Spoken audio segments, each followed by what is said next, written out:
Hi guys, नमस्कार।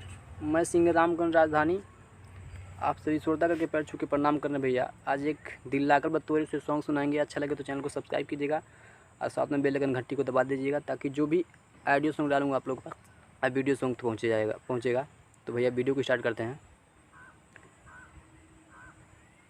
अरे गुजरेले जब जब नजरी से गुजरिया धड़केला जोरे से कि गुजरेले जब जब नजरी से गुजरिया धड़केला जोरे से तो ये कही गो दिल बावे सीना के भीतरिया उहो दिल लागल बा तोरे से।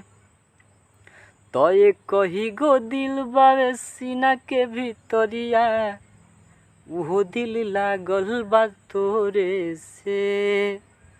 अरे गुजरेले जब जब नजरी से गुजरिया धड़केला जोरे से तो ये कही गो दिल बावे सीना के भीतरिया उहो दिल लागल बा तोरे से।